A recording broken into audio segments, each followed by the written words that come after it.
So we have processes in place to go back to our caregivers and to make sure that we're nourishing and caring for them as well in the aftermath of such an event. When they first arrived, did they say anything? Did they have any idea what happened? I'm going to say yes, and I want to tie it into an image that was powerful for me.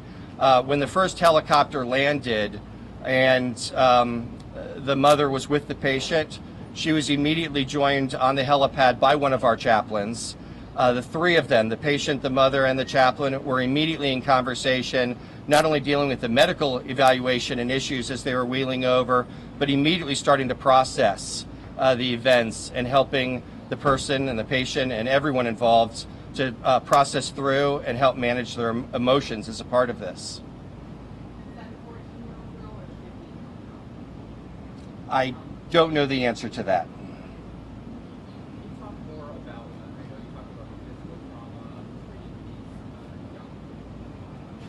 Mm-hmm.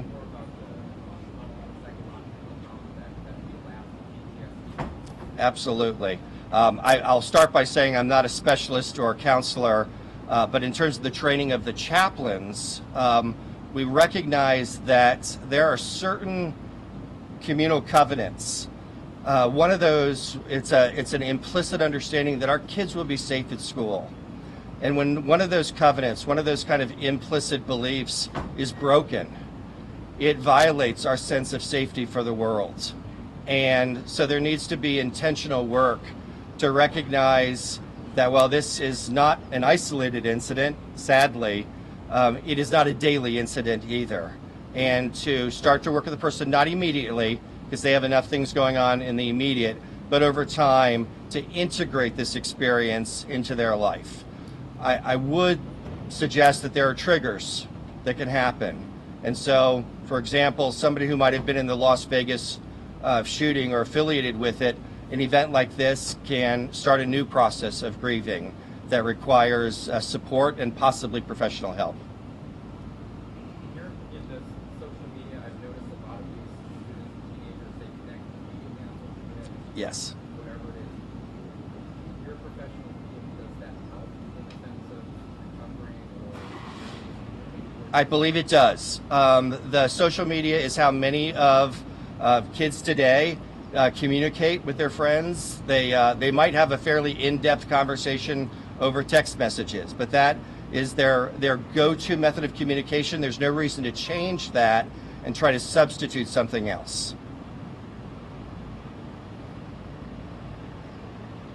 When you guys, when you first coming in and do you guys are you aware of okay, we're only getting 2 patients, or are you kind of bracing for like jump now? Or is it sort of like Yeah, I'm gonna turn that over. You want to take that? Thank you. So we're very fortunate to have an organized trauma system here in the United States, more importantly in LA County. So during any sort of emergency response, that is responded to a radio room where a trained nurse takes the information, and based on that decides if a patient meets a trauma criteria for activation to the the closest trauma center. And then based on vital signs, mechanism of injury, and concerns for life-threatening injury, the scale of the activation can be escalated, which really makes a difference for us. It helps us because we do get some lead time. We're fortunate enough to have lead time with both victims. Both myself and Dr. Valle actually greeted the patient on the helipad along with the rest of the treatment team as far as transport. Those few extra minutes gives us a lot of information, because we're not going to be able to do any interventions on the helicopter pad. However, we're able to start working on the victims. So did both girls then tell you that they had been shot? Correct.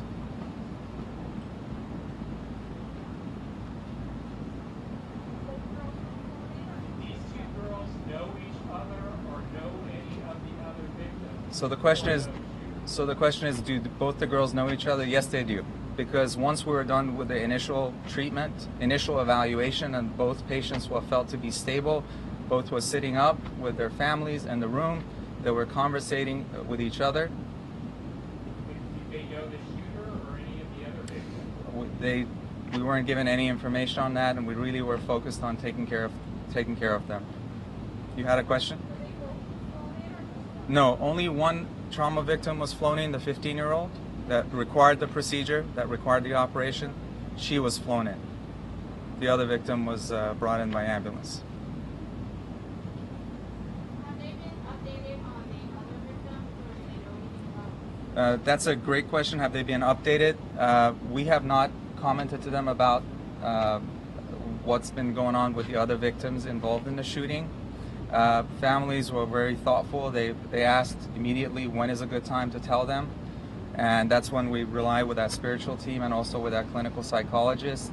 To be honest with you, in my opinion, it's not a professional opinion, there is no right answer, there is no perfect time, but kids know, as Dr. Donovan pointed out, you have social media, kids do talk, and most oftentimes they know, these are young adults, they know before you tell them. So the sooner you tell them, the better it is, because unfortunately there is going to be a grieving involved in this incident. And it's not just for the victims themselves and their families, but anybody that's at that school, and that's the reality. In this day and age, there is a psychological effect in school, and that is, in the 1960s, it was air raid drills because we worried about the atomic bombs from the Soviet Union potentially attacking us, and now we have to probably start doing drills for active shooter and potential mass casualties, and that's the reality, and that does bring in a profound psychological effect on the parents and students, because on a day-to-day basis, you don't know what's going to happen.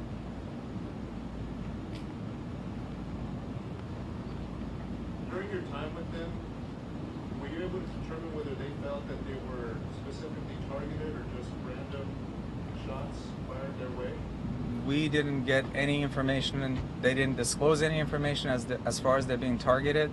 As pointed out by the rest of the team, they were in great spirits. Honestly, I mean, these are stoic young adults. They were great. They held their composure despite being shot, and being shot in the torso is a big deal. It is a big deal. They were very stoic. I'm very proud that as young adults they were able to compose themselves.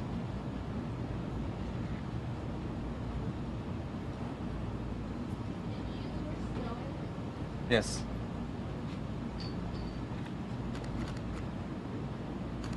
Any other questions? Borazjani, Borazjani. Doctor, just to recap here, the 15-year-old was allowed to helicopter and underwent surgery. Correct. She did undergo surgery, but that was part of what we call a diagnostic workup. There was concern that the trajectory of this bullet could have potentially violated the intra-abdominal cavity and potentially caused injury to intra-abdominal organs. CT scans are accurate, but they're not entirely 100% accurate, and given the trajectory, we felt that it was prudent to do additional workup by putting in a camera through her intestine to make sure the lining of the intestine was intact, and also putting a camera inside the abdomen to evaluate the bullet tract. Additionally, we were able to actually retrieve the bullet even though it was a pretty deep bullet.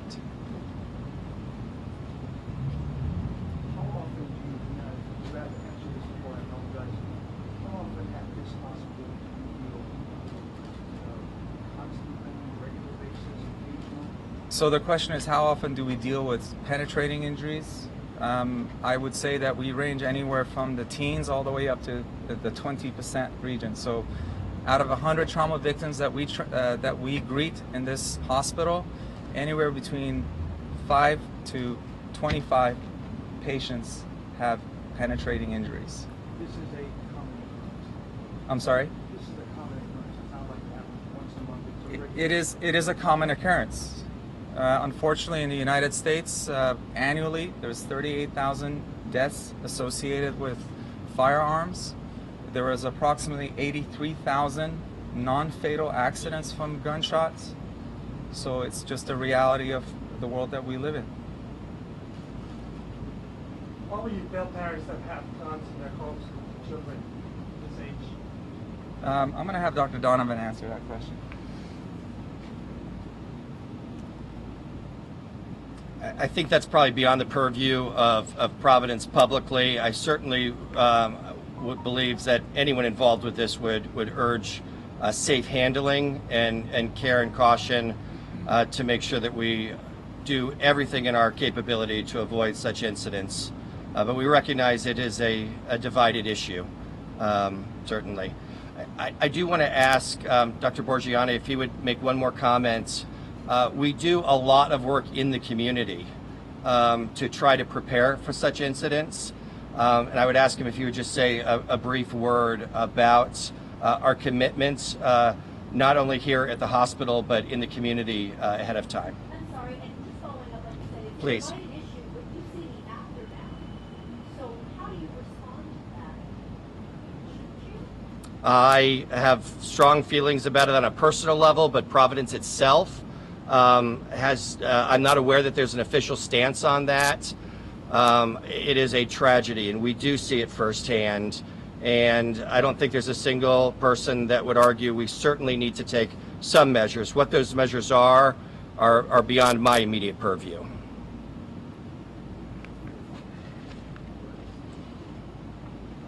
So in my mind, when we look at what the tragic events that's happened, it's a complex problem. It's a problem of access to firearms, behavioral health, a culture tolerant of aggression, and the reality is it's an unacceptable public health problem. We have done a great job as a country when it comes to systematically reducing trauma deaths. So trauma deaths from motor vehicle accidents over the last 20 years have decreased by 27%. And I would urge lawmakers, health organizations, professional organizations to work together to come up with this complex problem.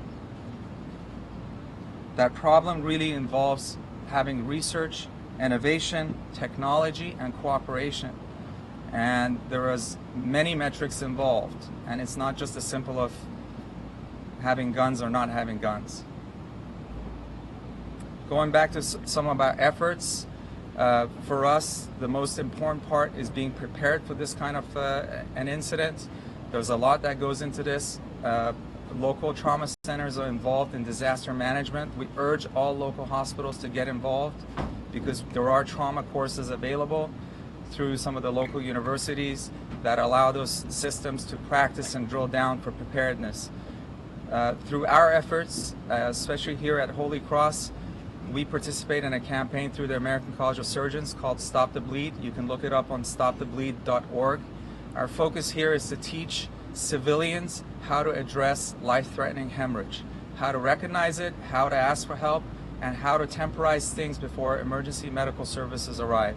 I'm proud to say that Providence Holy Cross to this date, since starting the program in June of last year, has trained over 748 people. These are students, student nurses, we're talking colleges, we're talking churches, we're talking even a nightclub that we worked with as far as educating their staff on learning about stopping hemorrhage.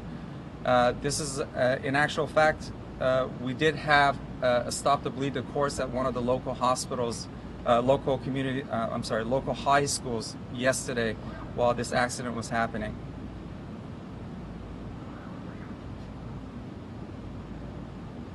Any other questions?